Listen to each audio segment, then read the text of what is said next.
Reggel csörgött az ébresztő, de én csak fordultam egyet még. A nap már fent, a világ pörög, de én csak nézem a plafont rég. Kávé helyett egy kis álmodozás, feladat helyett egy kis hallgatás. A lista hosszú, de nem van még.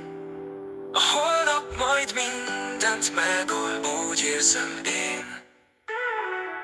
Talán holnap majd elkezdem, most csak pihenek, még egy kicsit csendben. Talán holnap, ha jön az élet, most csak élvezem, hogy semmi sem sürget. Mert ma lustaság az úr, és ez a kanapé az én palotám most túl.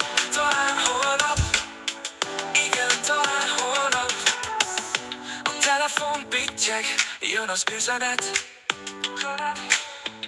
de válaszolni ráérek.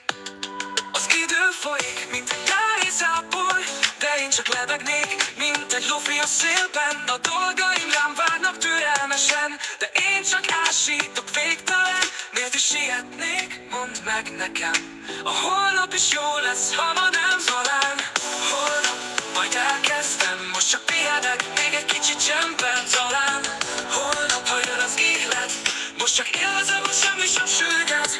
Mert ma lustaság az úr, és ez a kanapé az én palotám most túl. Talán holnap, igen, talán holnap. Lehet, hogy egyszer majd bánni fogom, de most a semmi tevés és gyógyít nagyon.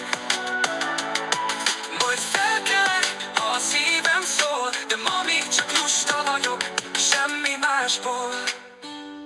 Talán holnap majd hős leszek, de ma csak a párnák közt keresem az eget. Talán holnap világot váltok, de ma még csak álmodom, és ez is bátor. Mert ma lustaság az úr, és ez a nap most az én titkos menedékem túl.